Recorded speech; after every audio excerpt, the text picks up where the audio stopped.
First of all good morning all of you. हम देखते हैं हमारा लेक्चर नंबर 18 जो नेक्स्ट लेक्चर है हमारा। तो इसमें हम क्या देखेंगे, जो हमारे रिमेनिंग जो प्रोसेस रह गए थे उन सभी के बारे में हम देखेंगे। जैसे हमारे सॉफ्टनिंग हुआ, ठीक है, जो अभी तक जो हमने प्रोसेस किए थे वो पानी के लिए सिंपली हम करते ही हैं डिसइंफेक्शन तक, क्योंकि वो इंप्योरिटीज तो पानी में मिलेंगी ही मिलेंगी। लेकिन उनके अलावा ये और कुछ एडिशनल इंप्योरिटीज अगर पानी मौजूद, उनको रिमूव करने के लिए अपन जो प्रोसेस का यूज करेंगे कौन कौन से हैं। जैसे हुआ हमारा एक तो सॉफ्टनिंग हुआ। सॉफ्टनिंग का मतलब क्या, हार्डनेस को रिमूव करना। एक हुआ हमारा फ्लोरिडेशन, फ्लोरीन को मिलाना। एक रहता है हमारा डीफ्लोरिडेशन, फ्लोराइड को हटाना, ठीक है ना। एक होता है साल्ट को रिमूव करना, डिसालिनेशन। एक होता है हमारा कलर टेस्ट वगैरह को रिमूव करना, अडर को। एक आयरन मैग्नीज को रिमूव करना। इन सभी चीज़ों को हम देखते हैं इस वाले लेक्चर के अंदर। तो सबसे पहले अपन देखते हैं सॉफ्टनिंग को। तो ये कोई मैंडेटरी प्रोसेस नहीं है कि आपको हर एक पानी के साथ ये वाले प्रोसेस यूज करने पड़ेंगे, नहीं। इनका यूज अपन केवल तब करते हैं जब ये पानी के अंदर मौजूद हो। तो पहला सॉफ्टनिंग था, इसके बारे में मैंने लिख ही दिया था कि हार्डनेस को रिमूव करना हमारा सॉफ्टनिंग कहलाता है। तो सॉफ्टनिंग के जनरली 3 प्रोसेस होते हैं हमारे। सबसे पहला जो मेथड है वो हमारा कौन सा, लाइम सोडा प्रोसेस। तो भैया लाइम सोडा प्रोसेस क्या होता है?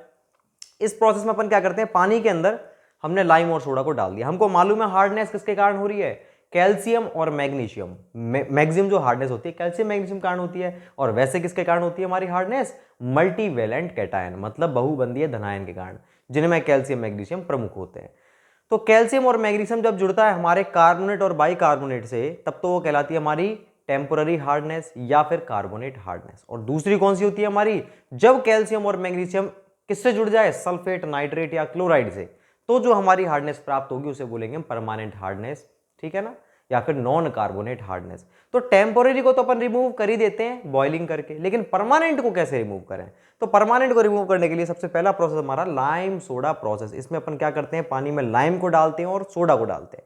अब लाइम और सोडा दोनों अपने आप में अपनी अपनी प्रॉपर्टीज के कारण उसमें से जो अपनी हार्डनेस उसको रिमूव करते हैं। लाइम तो क्या करता है, लाइम तो सारी सारी कार्बोनेट को रिमूव कर देता है।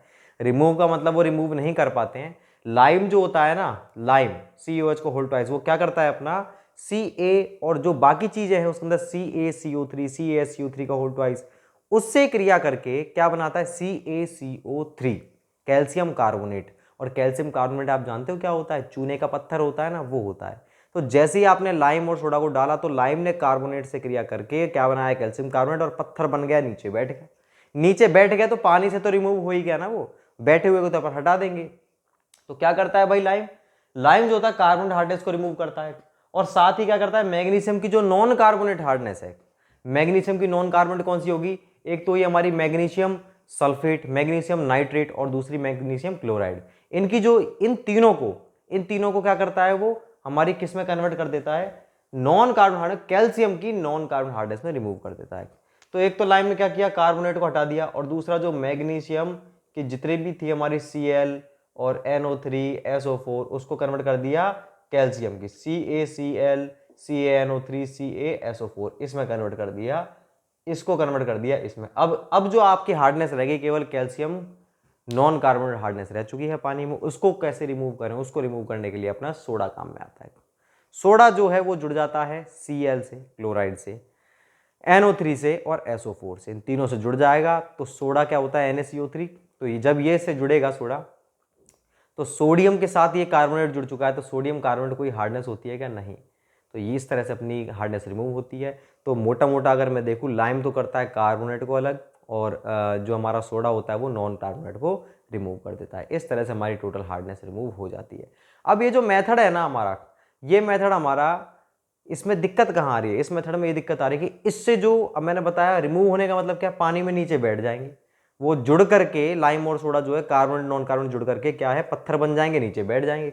अब वो नीचे बैठ बैठ करके जो स्लज है, वो स्लज कहलाएगा, जो अपनी तलछट बचा हुआ है, जो बेकार पदार्थ बचा हुआ है उसे अपन स्लज बोलेंगे। तो उसको भी तो रिमूव करना पड़ेगा पानी से। तो पानी अपना सॉफ्ट वाटर अपन को प्राप्त होगा और वो चीज़ें आपको डिस्पोज करनी होगी। तो ये जो स्लज प्राप्त हो रहा है ना, बहुत ज़्यादा प्राप्त होता है इस वाले मेथड में। तो भैया ये इसकी डिस्पोजल प्रॉब्लम बड़ी होती है, इसलिए अपन इसका यूज़ जनरली नहीं करते। तो ये है अपनी इसकी एक प्रॉब्लम, ये आपको याद रखना है। इस प्रोसेस में स्लज की मात्रा अधिक प्राप्त होती है, ठीक है। और दूसरी प्रॉब्लम क्या है, इस मेथड को अगर आपने यूज़ किया तो आपको रिकार्बोनेशन करना ही पड़ेगा। जैसा कि मैंने देखा था कि भाई क्लोरीन की मात्रा जब अधिक होती है तो अपन रिकार्बोनेशन करते हैं, ऐसी रीकार्बोनेशन आपको करना पड़ेगा। रीकार्बोनेशन का मतलब क्या है, कार्बन डाइऑक्साइड को आपको फिर से पानी के अंदर घोलना पड़ेगा, ठीक है ना, जिससे कि जो पीएच है वो थोड़ी सी रिड्यूस हो जाए। पीएच की मात्रा बहुत ज़्यादा बढ़ जाती है, लाइम डालते ही पीएच की मात्रा बढ़ गई, क्योंकि उसमें OH होता है, हाइड्रोक्साइड आयन होते हैं, हाइड्रोक्सिल आयन। तो हाइड्रोक्सिल आयन अगर ज़्यादा होंगे तो पीएच की मात्रा ज़्यादा होगी, तो ज़्यादा अल्कलाइन पानी होगा, तो उसकी पीएच को रिड्यूस करने के लिए अपन को उसके अंदर क्या करना होगा, कार्बोनेशन करना। तो रीकार्बोनेशन अपन को करना पड़ता है इस वाले मेथड के अंदर। तो इसकी दो प्रॉब्लम है, तो यह प्रोसेस पानी की पीएच को बढ़ा देता है और इस प्रोसेस के बाद रीकार्बोनेशन आवश्यकता होती है, स्लज की मात्रा अधिक, ठीक है। दो इसकी प्रॉब्लम दोनों ही याद रखनी है। ये क्वेश्चन ज़्यादा पूछा गया है कि भाई इसकी मेन प्रॉब्लम क्या है, ड्रॉबैक क्या है इसका, स्लज की मात्रा ज़्यादा प्राप्त होती है। दूसरा मेथड अपना कौन सा है, जियोलाइट, या इसका नाम है आयन एक्सचेंज मेथड, या इसका नाम क्या है, बेस एक्सचेंज मेथड। क्या होता है इस मेथड में, एक हम फॉर्म होती है, फॉर्म जो पिचक जाती है इस तरह से, एक ऐसी फॉर्म होती है उसको अपन बेड बोलते हैं, उस फॉर्म के अंदर हम जियोलाइट को डालते हैं, सोडियम जियोलाइट, एक तरह की सैंड टाइप की होती है सोडियम जियोलाइट, उसको आपने इसमें भर दिया। अब ये फॉर्म के अंदर सोडियम जियोलाइट हो चुकी है फिक्स।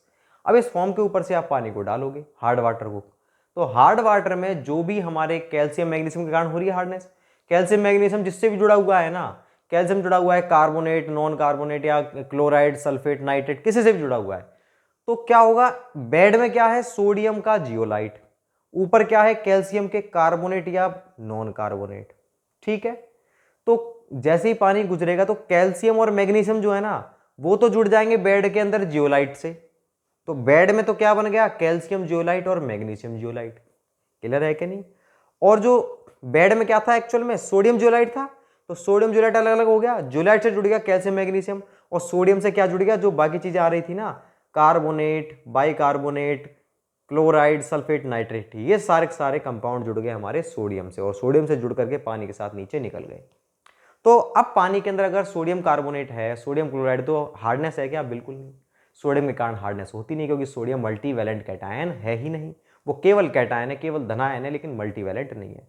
तो अब हार्डनेस कहाँ रहेगी, बेड में। तो बेड को अपन फिर से यूं निचोड़ देंगे, निचोड़ करके उसको फिर से हम रीजनरेट करेंगे, फिर से हम उसको रिचार्ज करेंगे। कैसे करेंगे, उसके अंदर हम NaCl को डाल देंगे, NaCl का ब्राइन सॉल्यूशन को अपन डाल देंगे, तो फिर से वो रिचार्ज हो जाएगा। फिर से हार्ड वाटर डाला तो कैल्शियम मैग्नीशियम जियोलाइट से जुड़ जाएंगे, बाकी पानी की चीजें सोडियम जुड़ के पानी के साथ नीचे निकल जाएंगी। तो ये होता है अपना कौन सा मेथड, जियोलाइट मेथड, या आयन एक्सचेंज मेथड, या बेस एक्सचेंज मेथड। क्लियर है कि नहीं। इसमें कौन से जियोलाइट का यूज लेते हैं अपन, सोडियम जियोलाइट का।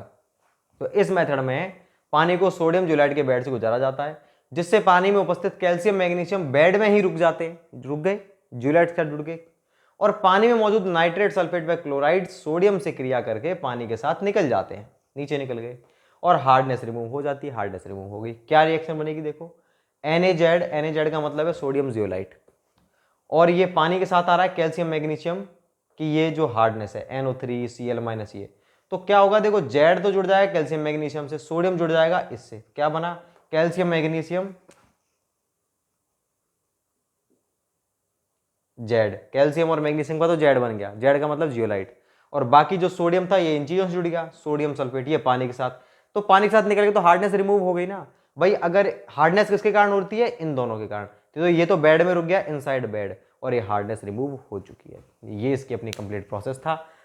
अब देखो सबसे इंपॉर्टेंट जो क्वेश्चन आता है इससे, वो क्या आता है अपना, कि ये जो मेथड होता है अपना सोडियम जियोलाइट प्रोसेस, आपको क्वेश्चन देगा कि zero hardness can be achieved by which method, zero hardness किसके कारण प्राप्त हो सकती है, कौन से मेथड से, lime soda process, ion exchange, catalytic, इस तरह से 3-4 ऑप्शन देगा। तो जियोलाइट मेथड से आप 100% हार्डनेस को रिमूव कर सकते हो, या 0% हार्डनेस को अचीव कर सकते हो। तो इसके अंदर देखो मैंने ये भी लिख दिया, सोडियम जियोलाइट बेड को रीजनरेट करने के लिए या फिर रिचार्ज करने के लिए अपन क्या करेंगे, NaCl का ब्राइन सॉल्यूशन काम में लेते हैं। इस मेथड के साथ क्या प्रॉब्लम है, इसका ये तो एक तो कॉस्टली होता है, पहली बात। दूसरी बात, हाई टर्बिडिटी वाला जो पानी है ना उसके यूज नहीं कर सकते, उसको आप सॉफ्ट नहीं कर सकते इस मेथड के द्वारा। क्यों, क्योंकि भैया मालूम है वो फॉर्म है, ऊपर से आपने ज़्यादा गंदा पानी डाल दिया तो वो तो वैसे ही चौक हो गए, पार्टी कंप्लीट जो पोर्सेस थे, वॉइड थे, वो सारे चौक हो चुके हैं, क्योंकि ज़्यादा टर्बिडिटी वाला पानी आपने यूज़ कर लिया। ये इसकी प्रॉब्लम है, बाकी इसकी और कोई प्रॉब्लम नहीं है। इसमें किसी प्रकार का कोई स्लज प्राप्त नहीं होता, और बहुत क्या बोलते हैं, स्किल लेवल की भी आवश्यकता नहीं होती। दूसरा क्या है, एक पॉइंट है जो मैंने यहीं पर लिखवा दिया, वो मैं दोबारा भी लिखवाऊंगा, कि जैसे ये था ना, हार्डनेस को हटाने के लिए अपन जियोलाइट बेड का यूज़ करते हैं, इसमें कौन सा जियोलाइट लेते हैं, सोडियम जियोलाइट। ऐसे ही मैंगनीज को हटाने के लिए मैंगनीज जियोलाइट का यूज़ किया जाता है, जो मैंने यहाँ लिख दिया मैंगनीज को रिमूव करने के लिए मैंगनीज जियोलाइट, जिससे आपको याद रहे कंपैरिजन के रूप में। नेक्स्ट जो तीसरा मेथड आता है वो आता है हमारा कौन सा, डीमिनरलाइजेशन मेथड या फिर डी आयोनाइजेशन मेथड। इसमें अपन क्या करते हैं, इसमें तो अपन मिनरल्स को ही हटा देंगे। मिनरल्स का मतलब जो भी आपके आयंस मौजूद है ना पानी में, जिन पर प्लस हो चाहे माइनस हो, कोई सा भी हो, मतलब कैटायन हो चाहे एनायन हो, इसमें तो आप केवल क्या करते हो, कैटायन कैटायन को हटाते हो। जो आपका बेड था, बेड में NaCl था, आपने गुजारा, NaZ था, सोडियम जियोलाइट गुजारा, तो कैल्शियम मैग्नीशियम के जो धनायन थे वो रुक गए, पानी नीचे निकल गया। इसमें क्या करते हैं, इसमें दो बेड लेते हैं, सेम ऐसे ही दो बेड लेते हैं, लेकिन वो सोडियम जियोलाइट के नहीं होते, वो हाइड्रोजन जियोलाइट का होता है, एक होता है हमारा एनायन एक्सचेंजर। तो दो बेड ले लिए, एक तो कैटायन एक्सचेंज, एक एनायन एक्सचेंज। एक्सचेंज का मतलब क्या है, प्लस वाले तो इस पे चिपक जाएंगे, माइनस वाले इस पे चिपक जाएंगे। तो कैटायन एक्सचेंज एनायन एक्सचेंज के दो बेड ले लिए, पानी को गुजारा, जो प्लस वाले थे वो तो इसमें रुक गए, माइनस वाले नीचे निकले और माइनस वाले नीचे वाले बेड में रुक गए। तो अब जो पानी निकलेगा वो मिनरल फ्री निकलेगा, उसमें किसी प्रकार के कोई आयन मौजूद नहीं होंगे। क्लियर है कि नहीं? तो ये जो मेथड था जिसमें अपन कंप्लीट मिनरल्स को हटा देते हैं, इसलिए अपन इसको क्या बोलते हैं, डीमिनरलाइजेशन मेथड। अब मिनरल ही हट गए तो पानी कैसा प्राप्त हुआ हमारा, पानी प्राप्त हुआ डिस्टिल्ड वाटर। डिस्टिल्ड का मतलब इसमें किसी प्रकार के मिनरल्स नहीं है, ठीक, उसे बोलेंगे डिस्टिल्ड वाटर। तो इसका यूज ये भी बहुत ज्यादा महंगा होता है। इसका यूज अपन कहां पर कर सकते हैं, वहां पर करेंगे जहां पर आपको डिस्टिल्ड वाटर ही चाहिए। जैसे कि बॉयलर फीड इंडस्ट्रीज होती है, वहां पर आपको हार्ड वाटर नहीं चाहिए, हार्ड सॉफ्ट वाटर की आवश्यकता वहीं पर होती है बॉयलर फीड के अंदर। अगर उसमें हार्ड वाटर हुआ तो परत पर जम जाएंगी पपड़ी जैसी, ठीक है ना। वहां पर सॉफ्ट वाटर चाहिए, तो इंडस्ट्रीज तो छोटा सा इलाका है, तो इंडिविजुअल एक ओनर की रहती है, वो यूज भी कर सकता है ऐसे मेथड्स का, कॉस्ट भी होगा तो भी यूज कर लेगा। तो ऐसी जगह पर अपन इसका यूज करते हैं जहां पर मिनरल्स की आवश्यकता नहीं है, जहां पर डिस्टिल्ड वाटर चाहिए। तो ये सब कुछ लिखा है मैंने, यह मेथड जियोलाइट मेथड की तरह होता है। इसमें एनायन एक्सचेंज बेड व कैटायन एक्सचेंज बेड का यूज करते हैं, जिससे कंप्लीट मिनरल्स इन बेड में रुक जाते हैं, रुक गए, और पानी मिनरल फ्री या डिस्टिल्ड प्राप्त होता है। यह मेथड इंडस्ट्रीज में बॉयलर प्लांट के लिए सूटेबल होता है, ठीक। अब नेक्स्ट किसके लिए सूटेबल होता है भाई, बॉयलर प्लांट के लिए। तो ये थे अपने सॉफ्टनिंग के मेथड। सॉफ्टनिंग के बाद में अगर मैं बात करता हूं जो अपना आता है, वो आता है कौन सा, डीफ्लोरिडेशन। तो डीफ्लोरिडेशन क्या होता है, फ्लोराइड को हटाना, फ्लोराइड को हटाने को अपन बोलते हैं डीफ्लोरिडेशन। क्या करते हैं भाई, जैसे अपने पानी में हमने पहले ही पढ़ा था कि जब पानी के अंदर हमारे फ्लोराइड की मात्रा 1.5 मिलीग्राम पर लीटर से अधिक होती है, देखो 1 मिलीग्राम पर लीटर तो हमको चाहिए, अगर 1 मिलीग्राम पर लीटर नहीं तो हमारी डेंटल कैरीज स्टार्ट हो जाएंगी, दांत झड़ जाएंगे या उसमें छेद हो जाएंगे, डेंटल कैविटीज होंगी। अगर एक नहीं है, एक से कम है, तब तो फ्लोराइड डालना पड़ेगा, उसको फ्लोरिडेशन बोलेंगे, 1 मिलीग्राम पर लीटर बनाने के लिए। और 1.5 से ज़्यादा है तो भी दिक्कत है, 1.5 से ज़्यादा भी अपना डेंटल फ्लोरोसिस होता है या फिर बोन फ्लोरोसिस होता है या फिर स्केलेटल डिफॉर्मेशन स्टार्ट हो जाती है, हमारे हाथ पैर मुड़ने लग जाएंगे, तो बेंड होने लगेंगी हड्डियाँ। तो ये सारी की सारी चीज़ कब होंगी, 1.5 मिलीग्राम पर लीटर से अधिक होने पर। 1.5 से अधिक होने पर, 5 से अधिक हुआ तो स्केलेटल, 1.5 से ऊपर पे कौन सा, बोन या डेंटल फ्लोरोसिस स्टार्ट हो जाता है। तो उसको रोकने के लिए आपको फ्लोराइड को हटाना पड़ेगा। कैसे हटाएंगे, काफ़ी सारे केमिकल्स मिला करके। तो एक जो टेक्निक सबसे ओल्ड है वो है हमारी नालगोंडा टेक्निक, दूसरी है AA मेथड या प्रशांति टेक्निक। AA का मतलब है एक्टिवेटेड एल्यूमिना। तो पहले वाले में अपन क्या करते हैं डीफ्लोरिडेशन में, पहला मेथड है नालगोंडा टेक्निक। आंध्रा के ये नालगोंडा गांव की है, बहुत उस गांव में बहुत दिक्कतें होती थी, तो उन्होंने क्या किया, राख को डाल दिया पानी के अंदर। राख को डालने से फिर वो जो पानी है ठूठी को थोड़ा सा ऊपर लगाया, जिससे 2-3 घंटे रोकने के बाद में जो पानी राख थी, राख नीचे बैठ जाएगी, ठूठी को खोलोगे तो पानी का आप यूज़ करने लगे। तो उन लोगों ने अपने आप इन्वेंट किया था, वो एक्चुअल में लाइम और उसमें चूना भी डाला था, तो लाइम और एलम था पानी के अंदर जो डाला गया था राख के रूप में।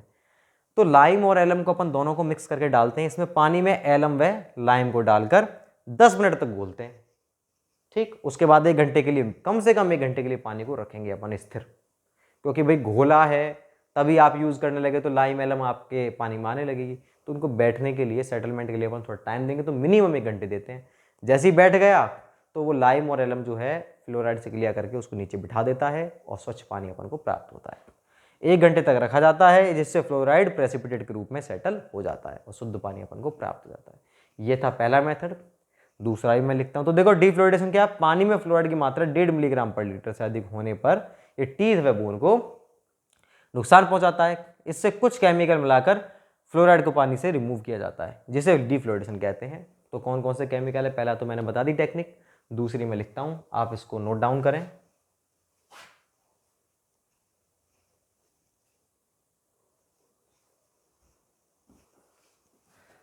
देखिए भाई, तो नेक्स्ट जो अपना मेथड है वो कौन सा है डीफ्लोरिडेशन का, वो है AA मेथड या प्रशांति टेक्निक। तो AA मेथड का मतलब क्या होता है हमारा, एक्टिवेटेड एल्यूमिना। पहले वाले ए का मतलब एक्टिवेटेड, ए का मतलब है एल्यूमिना। एक्टिवेटेड एल्यूमिना का मतलब क्या होता है, एल्यूमिना को अपन उस फॉर्म में लेकर के आते हैं कि वो बाकी सभी चीज़ों को, इंप्योरिटीज को एब्जॉर्ब कर सके, उसे अपन बोलेंगे एक्टिवेटेड एल्यूमिना, वो काम करने की स्थिति में है।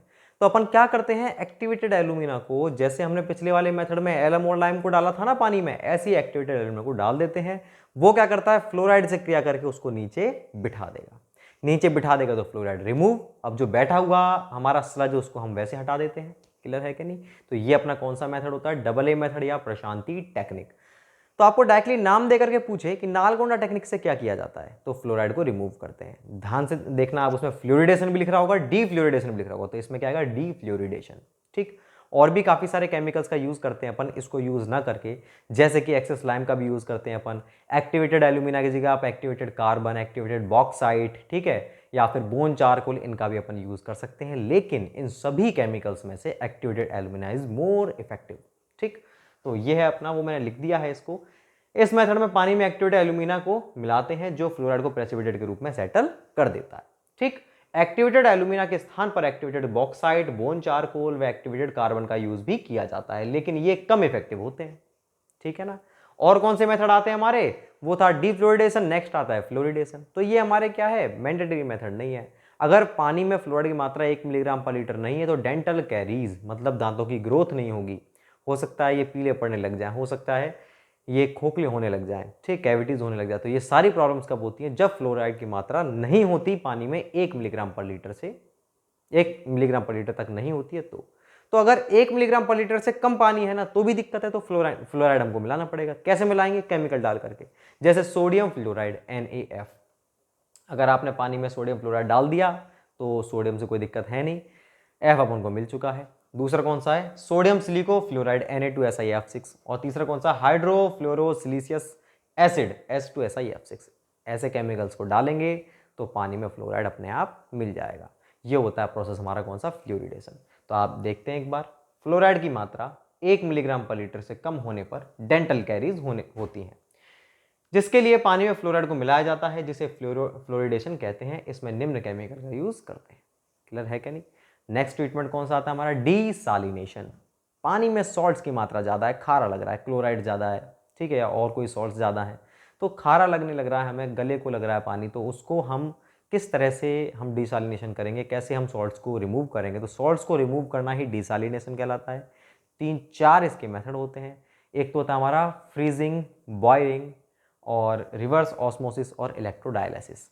आप जानते हो फ्रीजिंग के अंदर अगर नमक जमा हुआ है, आप उसको पानी को जमा दो, नमक नीचे बैठ जाएगा या सरफेस पर आ जाएगा और बाकी पानी आपका रिमूव हो जाएगा। तो नमक इस तरह से रिमूव होगा। बॉईल कर दोगे पानी को, अपन ज़्यादा गर्म करते हैं तो जो नमक है ना वो नीचे बैठ जाएगा तलछट में। तो ये प्रोसेस हुई। इलेक्ट्रोडायलिसिस में क्या करते हैं, इलेक्ट्रोड्स को डालते हैं, जो प्लस वाले हैं वो तो माइनस एनोड पे जुड़ जाते हैं और वो कैथोड पे माइनस वाले, दोनों जुड़ चुके हैं अपने सॉल्ट्स का मतलब क्या, आयंस ही तो होते हैं, वो जुड़ चुके हैं तो पानी से रिमूव हो गए, वो होता है इलेक्ट्रोडायलिसिस। रिवर्स ऑस्मोसिस क्या होता है, आप जानते हैं, RO जो रहता है अपना, उसके द्वारा भी अपन उसको फिल्टर कर सकते हैं। रिवर्स ऑस्मोसिस प्रोसेस के द्वारा, इसमें एक थिन लेयर होती है जिसमें क्या है, पानी नीचे जाता है तो वो बेड जो होता है, बेड के अंदर पार्टिकल्स हमारे जो सॉल्ट्स हैं वो रुक जाते हैं और पानी जो है हमारा फ्री हो जाता है सॉल्ट से, सॉल्ट फ्री हमें वाटर प्राप्त होता है। तो इसके 3-4 मेथड, केवल नाम इंपॉर्टेंट है कि किस किस मेथड के द्वारा डिसोलिनेशन किया जाता है, फ्रीजिंग, बॉइलिंग, इलेक्ट्रोडायलिसिस और रिवर्स ऑस्मोसिस। क्लियर है क्या नहीं। तो ये भी देख लेते हैं एक बार। पानी में स्थित सॉल्ट्स को रिमूव करना डिसोलिनेशन कहलाता है। इसके निम्न मेथड होते हैं, फ्रीजिंग, बॉइलिंग, रिवर्स ऑस्मोसिस और इलेक्ट्रोडायलिसिस। ठीक। इसके बाद छोटे मोटे और हैं कुछ। अगर पानी में आयरन मैंगनीज ज़्यादा है तो उसको कैसे रिमूव करें। पहली बात तो क्यों रिमूव कर रहे हैं भैया, आयरन मैंगनीज ज़्यादा है ना तो पानी का कलर चेंज हो जाएगा, तो येलो हो जाएगा, ब्राउन हो जाएगा, रेडिश टाइप का हो जाएगा, डार्क रेड हो जाएगा, ऐसा पानी हो जाएगा, कलर उत्पन्न हो जाएगा। तो अपन को आयरन मैंगनीज को हटाना पड़ेगा। कलर उत्पन्न होगा तो आपके जो कपड़े धो रहे हो उन पे भी कलर लगेगा, कैसे रिमूव करें आयरन मैंगनीज को? आयरन मैंगनीज को एरेशन के द्वारा भी रिमूव किया जाता है। एक्सेस लाइम डाल दो तो भी रिमूव हो जाएगा, एक्टिवेटेड कार्बन डाल दो तो भी रिमूव हो जाएगा। तो ये है अपना आयरन मैंगनीज। और मैंगनीज का तो एक पॉइंट लिखा भी था, मैंगनीज जियोलाइट का यूज़ कर लोगे तो मैंगनीज रिमूव हो ही जाएगा। आयरन व मैंगनीज को एरेशन, एक्सेस लाइम ट्रीटमेंट व मैंगनीज जियोलाइट का यूज़ करके रिमूव किया जाता है।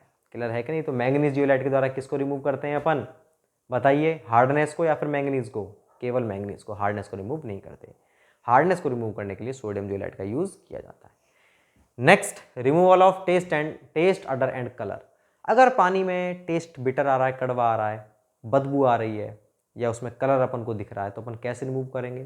तो कलर के लिए तो भैया एरेशन कर दो आप, ठीक है। अडर के लिए, बदबू के लिए आप एरेशन कर दो। बदबू जैसे आ रही है तो एरेशन, एयर के कॉन्टैक्ट में मिला दोगे तो क्या है, जो डिजोल्व गैसेस बाहर निकल जाएंगी।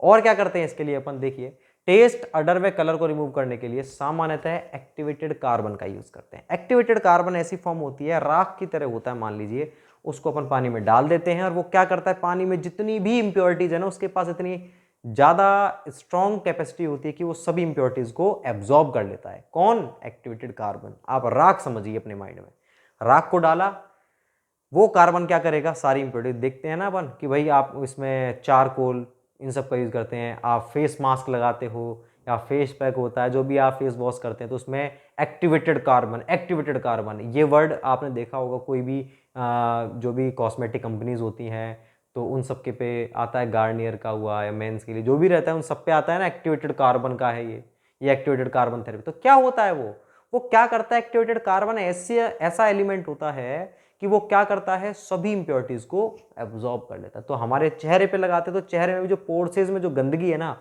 उसको वो खींच लेता है, ठीक है ना। तो इसलिए वो मास्क वगैरह लगाते हैं, जो भी अपने बॉलीवुड वगैरह में रहते हैं एक्टर एक्ट्रेस। तो ये होता है हमारा एक्टिवेटेड कार्बन। तो एक्टिवेटेड कार्बन बहुत स्ट्रॉन्ग प्रॉपर्टी होती है। तो क्या करता है वो? टेस्ट को भी रिमूव कर देता है, कलर को भी रिमूव कर देता है, अडर को भी रिमूव कर देता है। और एक्टिवेटेड कार्बन साथ आप इसका भी यूज़ कर सकते हैं, कॉपर सल्फेट CuSO4.7H2O। इसका भी अगर आप यूज़ करोगे ना, तो वो भी इन तीनों चीज़ों को रिमूव कर सकता है। लेकिन CuSO4 का यूज़ एक जगह और करते हैं। कहाँ पर करते हैं? अगर पानी के अंदर अलगे वगैरह है ना, जैसे मान लीजिए अपना पानी हमने किसी रिजर्वायर में, ओपन रिजर्वायर में हमने पानी को रख रखा है, कैनाल से पानी ला रहे हैं, रिजर्वायर में रख दिया। अब उसमें क्या, काई जमने लगी, अलगे उसमें जमने लगी। तो कैसे रिमूव करें अलगे को रिमूव करने के लिए अपन बेसिकली किसका यूज करेंगे? कॉपर सल्फेट का। तो कॉपर सल्फेट के द्वारा टेस्ट अडर को रिमूव तो करते ही करते हैं, साथ में अलगे। तो अगर क्वेश्चन ये बनता है ना कि अलगे को रिमूव करने के लिए आप किसका यूज करोगे, तो केवल कॉपर सल्फेट का। अलगे, बैक्टीरिया, माइक्रो, तो रिजर्वायर से अलगे को रिमूव करने के लिए किसका यूज करेंगे? कॉपर सल्फेट का, ठीक है ना। और अगर पूछता है टेस्ट अडर के लिए, तो टेस्ट अडर और कलर के लिए बेसिकली एक्टिवेटेड कार्बन का यूज करते हैं। दोनों ही ऑप्शन में मिल जाए तो एक्टिवेटेड कार्बन ही लगा के आना आप, ठीक है ना। उसका तो सेकेंडरी यूज होता है। इसका प्राइमरी यूज क्या है? अलगे को रिमूव करना। एक्टिवेटेड कार्बन का प्राइमरी यूज क्या है? इन सब चीजों को रिमूव करना, ठीक। और एक चीज और है, वो भी इन्हीं केमिकल से रिलेटेड है, इसलिए मैंने इसको यहीं पर लिख दिया, जबकि ये अपने वेस्ट वाटर इंजीनियरिंग का टॉपिक है। कि जो अपने सीवर होते हैं, सीवर में फॉस्फोरस अगर ज़्यादा है तो अलगे की ग्रोथ ज़्यादा होगी, क्योंकि अलगे को यही चीज़ चाहिए, फॉस्फोरस और नाइट्रोजन। तो फॉस्फोरस को क्यों ना रिमूव किया जाए? तो कैसे रिमूव करेंगे? उसमें FeCl3 डाल दो। आपने फेरिक क्लोराइड डाल दिया तो फॉस्फोरस रिमूव हो जाएगा। तो अगर क्वेश्चन बनता है कि सीवर से फॉस्फोरस को रिमूव करने के लिए किसका यूज़ करेंगे, तो फेरिक क्लोराइड का। क्लियर है क्या नहीं? तो भैया ये जो अपनी यूनिट थी, यूनिट नंबर 4, वो अपनी हो चुकी है कंप्लीट। और वाटर ट्रीटमेंट वाला पार्ट भी कंप्लीट हो चुका है। मैं आपको ऑलरेडी डिस्कस कर चुका था कि कम से कम 60 से 70% जो पोर्शन होता है अपने इन्हीं 4 यूनिट का होता है। इन 4 में से भी जो 2 यूनिट थी ना, थर्ड और फोर्थ, उसका ज़्यादा रहता है। पहली वाली में से क्वेश्चन आते हैं वाटर डिमांड के ऊपर, बाकी तीसरी और चौथी के ज़्यादा क्वेश्चंस पूछे जाते हैं। तो मैक्सिमम एनवायरमेंट के क्वेश्चन इसी से कवर हो जाते हैं। अब जो इक्के दुक्के क्वेश्चन रहे वो होते हैं 6 यूनिट से आते हैं, ठीक है ना। 7 से किसी मेथड पर क्वेश्चन पूछ सकता है और 8 से 1-2 क्वेश्चन, ठीक है ना। तो 6th यूनिट भी इंपॉर्टेंट है, उसमें केवल BOD वगैरह अपने लिए इंपॉर्टेंट है, वो भी अपन देखेंगे फर्दर। तो आप इसको उतार लें पहले, एक बार मैं साइड में हो जाता हूँ, पॉज करके इसको उतार लें, ठीक है। तो भाई आज के लिए इतना काफ़ी है। नेक्स्ट यूनिट 19 में अपन नेक्स्ट लेक्चर 19 में अपन करेंगे नेक्स्ट यूनिट नंबर 5। वो रहेगी अपनी वेस्ट वाटर इंजीनियरिंग का पार्ट। उसमें 3 ही यूनिट है, 5th, 6th और 7th। 5th रहेगी अपनी कौन सी? Sewer and its opportunities. Six रहेगी अपनी, जैसे अपनी इसमें वाटर क्वालिटी पैरामीटर थे, ऐसे इसमें सीवेज क्वालिटी पैरामीटर्स या सीवेज कैरेक्टरिस्टिक्स। और सेवन्थ जैसे इसमें फोर्थ थी हमारी, कौन सी थी फोर्थ हमारी, ये वाटर ट्रीटमेंट, वहाँ पर सीवेज ट्रीटमेंट। तो ये 3 यूनिट अपन देखते हैं। ठीक है भाई, थैंक यू सो मच।